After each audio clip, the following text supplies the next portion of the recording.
बड़ी खबर का दिल्ली से बड़ी खबर है, जल्द ही बीजेपी प्रत्याशियों की दूसरी लिस्ट सामने आ सकती है। इस वक्त की सबसे बड़ी खबर आपको बता दें, नड्डा के आवास पर कोर ग्रुप की बैठक लगातार जारी है। कोर ग्रुप के बाद सीईसी की मीटिंग होगी। आज शाम 6 बजे सीईसी की मीटिंग प्रस्तावित की गई है। सीईसी की बैठक में नामों पर फाइनल मुहर लगेगी और दूसरी बार में बीजेपी ये लिस्ट जारी कर सकती है। जंबो लिस्ट अगर होती है तो पहली सूची में 41 सीटों का ऐलान पहले हो चुका है। उसके बाद बताया जा रहा है कि जो और सीटें बची हुई हैं उन्हें लेकर उम्मीदवारों की घोषणा की जाएगी।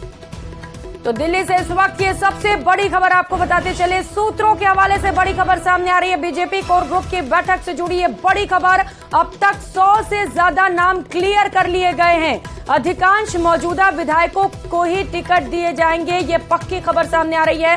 तकरीबन 12 एमएलए की टिकट काटी भी जा सकती है। जिन पर सस्पेंस है उन्हें अभी भी होल्ड पर रखा जाएगा, यानी कि दूसरी लिस्ट में भी हो सकता है कि उनके नामों का ऐलान ना किया जाए। निष्क्रियता पार्टी के खिलाफ बयानबाजी मापदंड है जिनके टिकट कट सकते हैं। उम्रदराज विधायकों के भी टिकट काटे जा सकते हैं। तो कई ऐसे दावेदार हैं जिनके टिकट कटने की संभावनाएं जताई जा रही हैं। जिन लोगों ने पार्टी से बगावत की, पार्टी के खिलाफ बयानबाजी की गई या फिर जो उम्रदराज नेता हैं उनके भी टिकट कट सकते हैं। सहयोगी लखवीर सिंह शेखावत दिल्ली से इस वक्त सीधे हमारे साथ जुड़ चुके हैं। लखवीर, बड़ी सूचना सामने आ रही है, अब काउंटडाउन शुरू हो चुका है, कभी भी बीजेपी की दूसरी लिस्ट सामने आ सकती है। लेकिन सूचना यह भी है सूत्रों के हवाले से लखवीर कि कई ऐसे प्रत्याशी हैं जिनके टिकट कट सकते हैं। कौन है वो?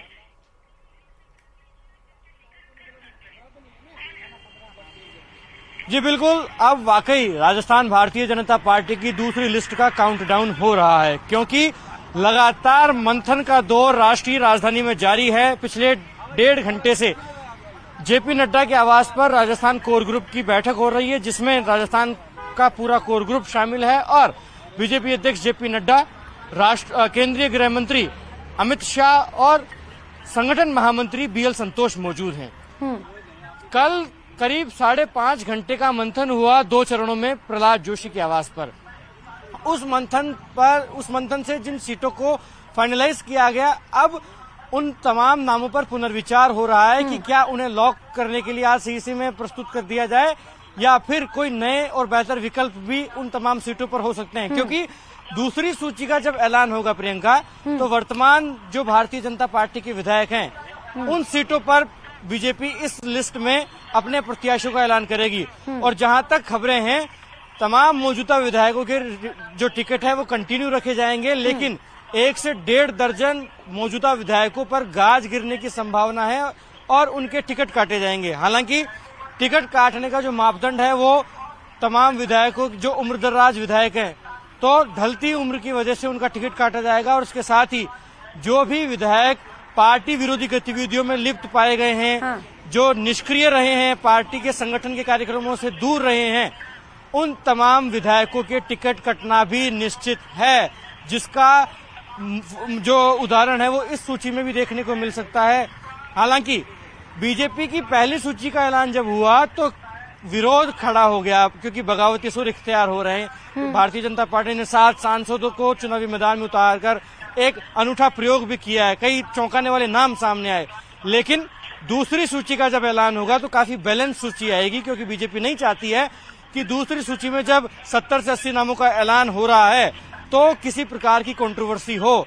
ऐसे में बैलेंस सूची तो सामने आएगी, लेकिन कई मौजूदा विधायकों के टिकट काटे जाएंगे और चौंकाने वाले नाम इस सूची में भी शामिल हो सकते हैं, क्योंकि वर्तमान सांसद और पूर्व सांसदों को चुनावी मैदान में उतारा जा सकता है और उसकी झलक इस सूची में भी देखने बड़ी जानकारी आप दे रहे हैं लखवीर की जो मौजूदा विधायक हैं उनके टिकट कट सकते हैं। कुछ पूर्व सांसद और वर्तमान सांसदों को भी टिकट दिए जा सकते हैं। हो सकता है कि फिर से एक बार बगावत देखने को मिले। आप कुछ तस्वीरें दिखा रहे हैं, दिखाइए वहां से। जी लखवीर, देखिए, पूर्व मुख्यमंत्री वसुंधरा राजे इस बैठक से फिलहाल निकली हैं। ये अब संकेत है इस बात के कि बैठक का समापन होने जा रहा है, क्योंकि 2 घंटे का मंथन हुआ है अब तेलंगाना को लेकर भी कोर ग्रुप की बैठक होनी है, इसलिए पूर्व मुख्यमंत्री वसुंधरा राजे बैठक से निकल गई हैं और बैठक का समापन हो गया है। प्रदेश कोर ग्रुप की बैठक का समापन हो गया। ये एक्सक्लूसिव तस्वीरें देखेंगे।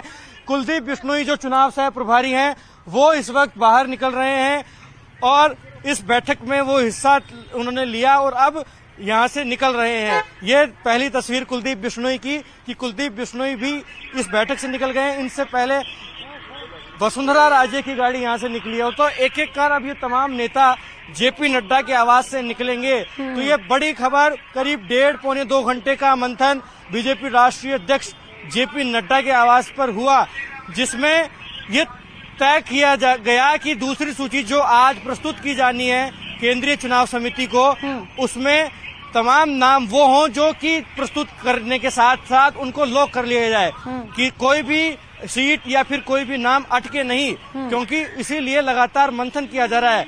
करीब 100 से ज्यादा सीटें डिस्कस हो चुकी हैं, उन पर मोटा मोटी सहमति भी बन गई है। हाँ। लेकिन दूसरी सूची का जब ऐलान होगा तो करीब 70 से 80 सीटें उसमें शामिल होंगी। ये बड़ी जानकारी है।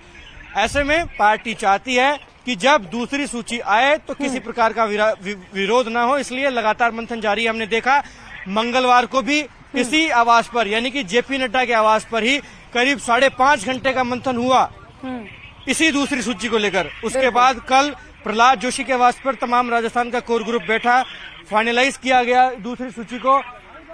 देखिए और बाकी नेताओं का निकलने का सिलसिला भी जारी है।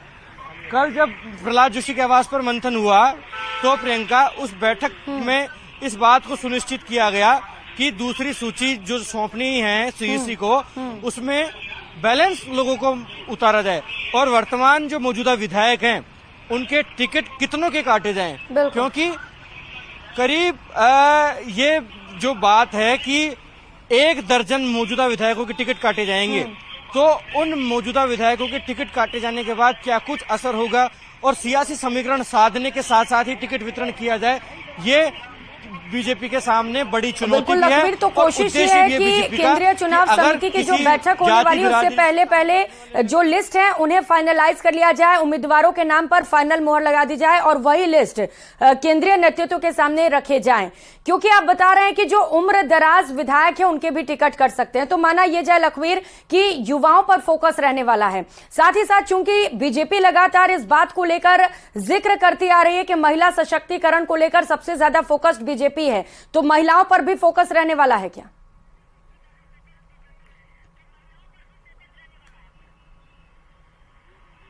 जी देखिए, जहां तक बात उम्र दराज विधायकों की टिकट काटने की है तो उसका असर इस दूसरी सूची में भी देखने को मिलेगा, क्योंकि जो नेता अपने उम्र के ढलान की ओर है उनका टिकट काटने का मन भारतीय जनता पार्टी ने बना लिया है।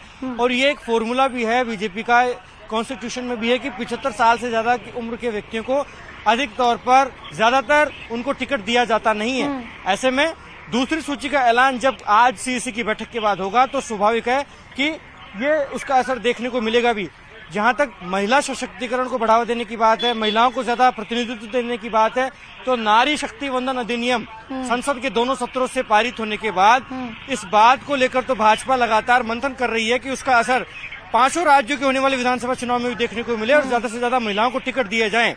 और महिला जो प्रत्याशी हैं, दावेदार हैं और जो कार्यकर्ता हैं भारतीय जनता पार्टी की, उनमें भी काफी उत्साह है, क्योंकि लगातार जब से ये नारी शक्ति वंदन अधिनियम पारित हुआ है दिल्ली के दौरे बढ़ गए हैं तमाम महिला कार्यकर्ताओं और नेताओं के, और वे तमाम नेता चाहते हैं कि पार्टी उन पर विश्वास जताए और उन्हें चुनावी मैदान में उतारे। और इसकी झलक देखने को भी मिलेगी इस दूसरी लिस्ट में, क्योंकि बीजेपी ने कई सीटों पर रणनीति में बदलाव करते हुए ये मंथन किया है कि ज्यादा से ज्यादा महिलाओं को प्रतिनिधित्व दिया जाए और उन्हें चुनावी मैदान में उतारा जाए। महत्वपूर्ण बात पर आते हैं प्रियंका कि आखिरकार 100-125 सीटों पर डिस्कशन अब तक हो चुका है, क्लियर भी हो गई ये सीटें, सहमति भी बन गई है प्रदेश कोर ग्रुप की। क्योंकि अमूमन ऐसा होता है कि गतिरोध होता है, विवाद होता है प्रदेश के नेताओं के बीच में, लेकिन इतना मंथन, लगातार मंथन हो रहा है तो उन सीटों को तो कम सहमति तो बना ली गई है उन तमाम नामों पर, लेकिन तमाम नामों पर घोषणा इस बैठक में नहीं होगी, इस सीईसी की बैठक के बाद नहीं होगी। इस लिस्ट में करीब 70 से 80 नामों का ऐलान ही होगा, जिसके पीछे की वजह है कि और होमवर्क किया जा सके और एक्सरसाइज की जा सके, ताकि बेहतर से बेहतर विकल्प पार्टी को मिले। क्योंकि पार्टी का उद्देश्य यही है कि जिताऊ उम्मीदवारों को चुनावी मैदान में उतारा जाए और युवाओं को ज्यादा से ज्यादा मौका दिया जाए। 25 से लेकर 45 साल के जितने भी दावेदार हैं उन्हें टिकट देने का मन पार्टी बना रही है और अंडर 45 को ज्यादा से ज्यादा संख्या में भारतीय जनता पार्टी पूरे प्रदेश में उतारना चाहती है। इसके लिए प्रदेश संगठन महामंत्री चंद्रशेखर ने एक बड़ी तैयारी की है, बड़ा होमवर्क किया है। उनके कंधों पर इस बात का दारोमदार है कि नए चेहरे को इंट्रोड्यूस किया जाए, महिला चेहरों का प्रतिनिधित्व बढ़े और अंडर 45 ज्यादा से ज्यादा जो प्रत्याशी हैं वो चुनावी मैदान में हो। इसके साथ ही हमने बीते दिनों देखा कि पूर्व प्रशासनिक अधिकारियों का भी भारतीय जनता पार्टी में आगमन हुआ। ऐसे में रिटायर्ड आईएएस और आईपीएस लोगों को भी टिकट दी जाएगी और एक झलक हमने पिछली सूची में भी देखी कि कई पूर्व अधिकारियों को भारतीय जनता पार्टी ने अपना प्रत्याशी बनाकर उतारा। हालांकि इसके पीछे भी एक क्रोनोलॉजी समझनी होगी। कई बार ऐसा होता है कि पूर्व अधिकारी को या फिर वीआरएस लेकर किसी व्यक्ति को अगर आप चुनावी मैदान में उतारते हैं तो उसके अनुभव का और प्रभाव का लाभ तो आपको मिलता है, लेकिन पार्टी का एक धड़ा नाराज हो जाता है, कार्यकर्ताओं में असंतोष पनप जाता है, क्योंकि कार्यकर्ता साफ तौर पर कहते हैं कि पैराशूट व्यक्ति को सहन नहीं करेंगे। जब पार्टी के पास कार्यकर्ताओं की बड़ी फौज है, दावेदारों की बड़ी श्रृंखला है, तो किसी बाहर से आए व्यक्ति को बर्दाश्त कैसे करें। और हमने देखा कि किस प्रकार से पहली सूची का ऐलान हुआ तो सांसदों को, क्षेत्रीय सांसदों को चुनावी मैदान में उतारा गया, उन्हीं के लोकसभा क्षेत्र में उतारा गया, लेकिन विरोध हुआ। और विरोध इसलिए हुआ क्योंकि तमाम जो विधानसभा सीट हैं वहां पर अपने अपने दावेदार को टिकट दिलाना चाहते हैं तमाम समर्थक, और उनको मानना है कि हमारे नेता को टिकट मिले। हालांकि अगर इन्हीं सांसदों को लोकसभा में, क्योंकि वो लंबे वक्त से पार्टी के लिए काम करते आते हैं, तो ऐसे में उन्हें उम्मीद रहती है कि टिकट उन्हें मिलेगा। लेकिन जब रिटायर्ड अधिकारी या फिर कुछ नए नेता जो ज्वाइन करते हैं या जो बगावती करके नेता आते हैं, उन्हें जब टिकट दे दी जाती है तो निश्चित तौर पर उनकी उम्मीदों को झटका लगता है और विरोध के तौर पर वो खुलकर सामने भी आ जाते हैं। आप नजर बनाए रखिएगा लखवीर, आज का दिन बड़ा ही महत्वपूर्ण है बीजेपी के लिए। बहुत शुक्रिया आपका तमाम जानकारियों के लिए।